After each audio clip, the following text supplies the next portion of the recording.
cœur de la chapelle de l'Institut catholique de Paris, les mélodies qui s'élèvent sous la nef n'ont rien d'un concert classique de musique liturgique.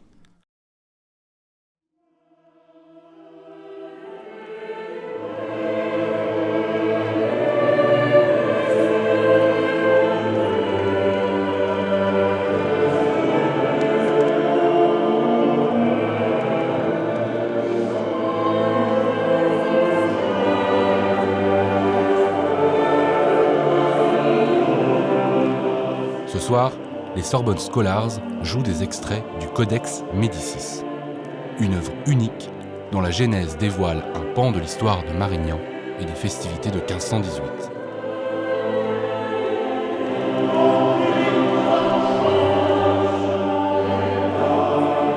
Ces pièces ont été rassemblées pour Léon X. Dans un premier temps, ce pape amateur des arts avait à sa disposition des musiciens qu'il invitait, des chantres experts, et la collection de ces 53 motets a été probablement jouée à la cour de Léon X et offerte, dans un deuxième temps probablement, à Lorenzo de Médicis, qui était son neveu, pour l'occasion de son mariage avec Madeleine de la Tour d'Auvergne, qui était de la famille de France. C'est à la fois un ensemble de motets liturgiques, mais également à teneur très politique, avec des destinataires tout à fait clairement identifiés. Ce recueil d'œuvres musicales exceptionnelles aurait donc plusieurs destinataires. Le premier est évidemment Lorenzo de Médicis, qui fera jouer ces morceaux lors de son mariage à Amboise. L'autre destinataire n'est pas à chercher bien loin, et c'est à Florence, au cœur de la ville des Médicis, que Pierre Iselin vient percer ce secret à peine voilé.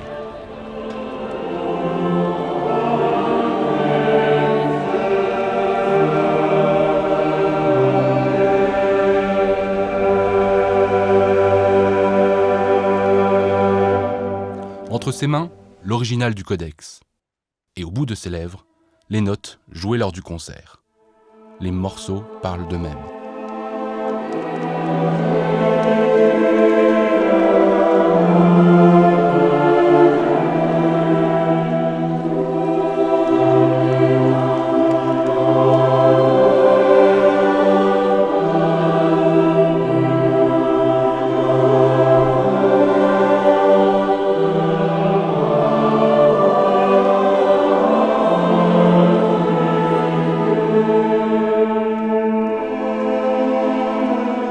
À l'évidence, il y a un destinataire du codex, mais il y a un destinataire invisible, qui est François Ier.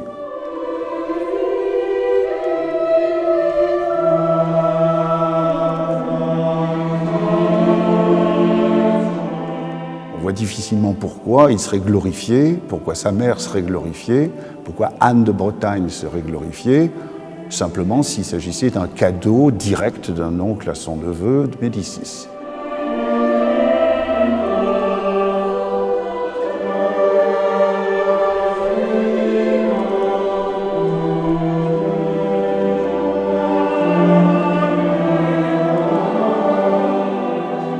La victoire, c'est celle de Marignan. Dans le contexte d'une réconciliation entre les Médicis et les Valois, il n'était peut-être pas absolument nécessaire de rappeler la cuisante victoire ou défaite du roi François sur tout de même des alliés des Médicis. Donc manifestement, il y a là un billard à trois bandes. Et l'objet musical qui est le cadeau, dans cette culture particulière du cadeau qui est celui de la Renaissance, manifestement jette des regards indirects à la fois sur le destinataire du cadeau, mais également sur le personnage qui est en quelque sorte dans une perspective indirecte, une espèce d'anamorphose, c'est François Ier. On a là donc un objet politique, autant que musical, du plus grand intérêt.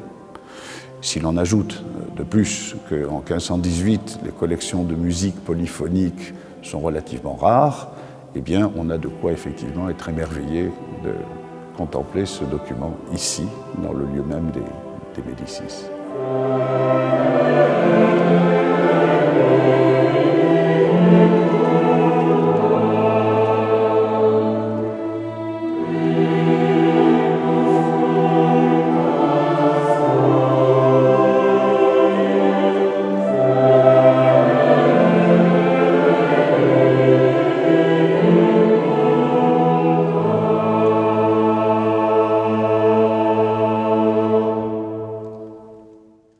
est extrêmement émouvant de voir de ses yeux propres, dans le lieu même où vraisemblablement il a séjourné, un texte sur lequel on a travaillé longtemps sous forme de fac-similé, de transcription, et de voir l'économie des moyens et en même temps que le luxe, la débauche de moyens artistiques qui sont mis en œuvre pour orner ces pages magnifiques.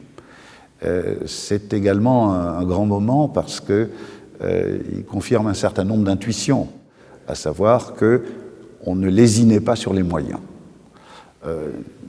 Les moyens de reproduction ici sont d'un faste évident, et on peut difficilement imaginer que ce faste ne soit pas lui-même présent dans la représentation musicale, c'est-à-dire aussi bien dans les effectifs que probablement, et c'est là mon postulat, dans l'instrumentation de ces pièces. Pour rendre ce faste lors de la reconstitution et rester fidèle au maître franco-flamand, Pierre Iselin et les Sorbonne Scholars vont avoir besoin d'aide. Car si les sopranes et les barytons sont éternels, les quelques instruments d'époque encore existants ont depuis longtemps pris place dans des musées. Leur seul espoir d'accompagner ces morceaux tels qu'ils ont été écrits se trouve dans un petit village à l'orée de la campagne normande.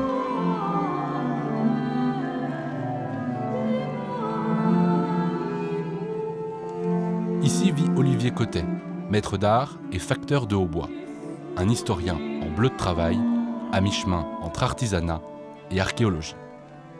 Mon métier consiste à aller dans les musées. Je vais dans les musées, je relève très précisément ces instruments qu'on a conservés. Alors plus on recule dans le temps, plus c'est difficile. Parce qu'il y a de moins en moins d'instruments, ils sont très très rares. On n'a quasiment aucun instrument du Moyen-Âge, très très peu d'instruments du Moyen-Âge. La Renaissance, on commence à en avoir quelques-uns. Et puis quand on arrive dans la période baroque, là on commence à en voir pas mal dans les musées, des beaux instruments. Et bien sûr, le XIXe siècle, on a tout ce qu'il faut. Alors donc mon métier consiste à mesurer cet instrument, des fois avec l'accord du conservateur de pouvoir l'essayer, mais ça c'est très rare, il faut faire très attention parce que ces personnes sont très âgées quand même. Et puis copier à l'identique. On va après dans mon atelier, je fais dans mon atelier, puis je reconstitue les outils qui permettent de refabriquer très précisément ces instruments, leur esthétique, essayer de retrouver l'esprit de l'instrument. Il faut donc retrouver la façon dont travaillaient les anciens. Les machines étaient très performantes à l'époque, hein. Enfin, surtout au XVIIe siècle. Je connais moins l'outillage au XVIe et au XVe siècle, mais les tours étaient très performants, on pouvait faire tout ce qu'on voulait. Il suffit de voir tous les objets d'art qu'on a autour dans les musées pour trouver le travail absolument incroyable des artisans de l'époque, hein. Alors humblement, on essaie de reconstituer ça. On a seulement l'électricité en plus, je veux dire, hein, qui est pratique pour faire tourner les machines sans trop se fatiguer, quoi. Mais le principe est le même. Des machines qui travaillent désormais à la confection de hautbois, aussi fidèles que possible à ceux qui furent joués lors du mariage de Lorenzo. Les hautbois, des instruments incontournables il y a 500 ans, comme aujourd'hui.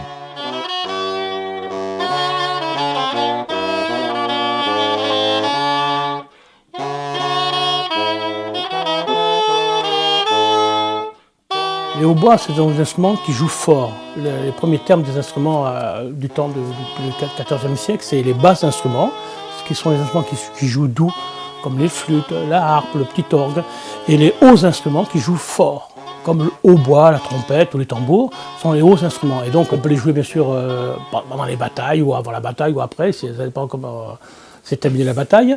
Et aussi bien sûr pour tous les grands événements, les cortèges royaux, les événements, un repas, je ne sais pas, en plein air. Parce qu'ils sont très bruyants, très pleins, très puissants.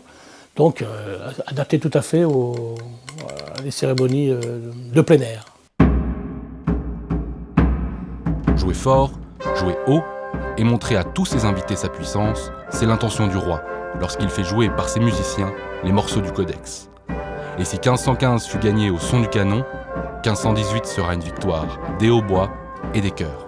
On peut imaginer des effectifs importants dans cette nouvelle cour de François Ier qui évidemment rivalise avec l'Italie d'une part, mais plus tard, en d'autres occasions, y compris avec le roi d'Angleterre, lors d'entrevues postérieures, où il y a à la fois rivalité, émulation, compétition, et où la musique représente un enjeu politique, puisqu'il s'agit de représentation. La représentation musicale n'est pas seulement le fait de posséder des musiciens, mais c'est également le fait d'avoir à sa cour les meilleurs musiciens. Et les meilleurs musiciens à l'époque, ce sont les franco-flamands, c'est-à-dire des musiciens de la trempe de Josquin-des-Prés, de Mouton, Moulu, etc. Et ces musiciens-là sont courtisés véritablement par les puissants de ce monde, qu'il s'agisse d'un pape comme Léon X, qu'il s'agisse de François Ier ou d'Henri VIII en Angleterre. Les grands musiciens ont une espèce d'aura qui fait que la cour de ceux qui les emploient en est rehaussée. Pas de fête sans musique, pas de gloire sans ode, pas de célébration sans démonstration de puissance. Et à ce jeu, le roi sut jouer sa partition sans faute.